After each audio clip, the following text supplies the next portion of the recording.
There is a specific kind of person who can be your closest colleague for 5 years, yet you still have no idea what they do on a Saturday or who they go home to at night. They aren't necessarily cold, and they aren't always shy. They just move through the world like a ghost in their own story, keeping the door to their inner life not just locked, but hidden behind a bookshelf. If you are the person who feels a cold spike of panic when a casual acquaintance asks, "So, what's new with you?" or if you've realized you've spent your whole life sharing everything with no one, you need to understand that your secrecy isn't a personality flaw. It is a sophisticated psychological architecture built to protect a version of yourself that you've been taught, rightly or wrongly, is too fragile for the light of day. To understand the extremely private person, we have to look at the environment where their off switch was first installed. For many, this trait is rooted in the latchkey kid experience, a childhood defined by empty houses and the eerie self-sufficiency that comes when no adult is watching. If you grew up letting yourself into a quiet home, making your own snacks, and sitting with your own thoughts until they stopped feeling like loneliness and started feeling like a sanctuary, you learned a dangerous but effective lesson. The less people know about you, the safer you are. Privacy wasn't just a preference, it was the default setting for survival.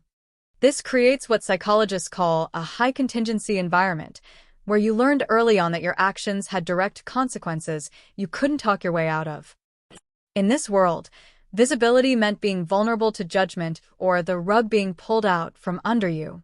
When you were unsupervised, you were the master of your domain, but as soon as others entered the picture, the rules changed, often without warning. As an adult, you carry this emotional armor, crossing your fingers for good things but deep down expecting that if you show too much of yourself, you're just handing someone the tools to hurt you. But there is a deeper, more uncomfortably specific layer to this. For some, extreme privacy is a symptom of a negative self-schema, a deeply held belief that the real you is fundamentally flawed, boring, or less than everyone else. You might be the person who is extraordinarily kind to others, acting as the emotional infrastructure for your friends, yet you keep your own struggles in a lead-lined box.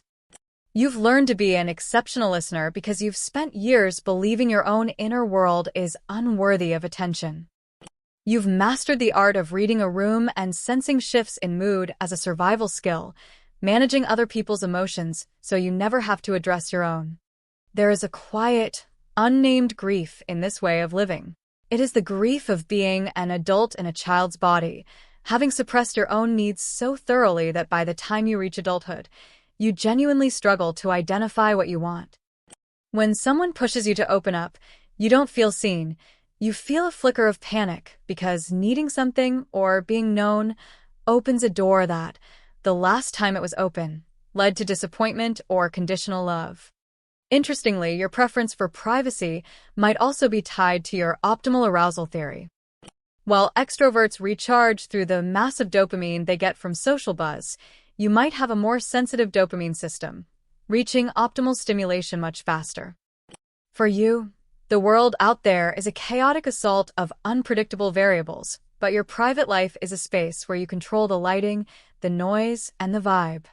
For people with high sensitivity, this control isn't a luxury, it is survival. You aren't antisocial, which implies active hostility. You are unsociable, possessing a calm, confident preference for your own company where you can finally be a whole set without needing someone else to complete the picture. We also have to account for the imagination gap that defined the pre-digital era.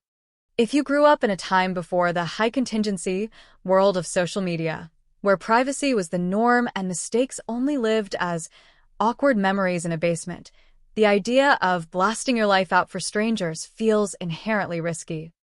You value the deeper encoding of information that requires effort to obtain, like hunting through a library card catalog rather than a quick Google search. To you, a life lived out loud feels soft or dependent, whereas a life lived in the shadows feels like mechanical intuition and self-reliance. However, the most difficult part of this psychology is realizing when your healthy solitude has crossed the line into hiding in armor. Psychologist Abraham Maslow noted that healthy solitude comes from a place of abundance, where you enjoy being alone because you know you could connect if you wanted to. But if you're staying private because leaving feels too heavy, or because you're terrified that people would leave if they really knew you, then your privacy has become a cage rather than a refuge. Healing from this compulsive privacy isn't about suddenly posting your deepest secrets on the internet. It is a long, slow, and often uncomfortable argument with the internal voice that says you don't deserve to be known. It happens incrementally, on the days you decide to let someone see a small, unpolished piece of your life without immediately trying to make yourself useful to earn your place. You have to realize that you don't have to earn your place in your own story. The warmth you give to others is real, but you deserve to give that same quality of care to yourself, not as a project, but simply because you are a person. You aren't broken for wanting to stay hidden, but you are more than the bridge that holds everyone else together while expecting nothing in return. If you recognized yourself in this description, the self-reliance that borders on anxiety, the sensitivity to dopamine, and the bone-deep certainty that you can only handle things if you handle them alone, you aren't just not caring if anyone notices. You are likely carrying a mental backlog that has been building since you were 8 years old. I've put a link in the description to a bundle of guides and planners designed specifically for this architecture of identity. It's built to help you with mind decluttering, rebalancing your dopamine so the quiet doesn't feel like a threat, and rebuilding your focus one real day at a time. It's about moving from information to daily action so you can stop being a ghost in your own life and start being the author.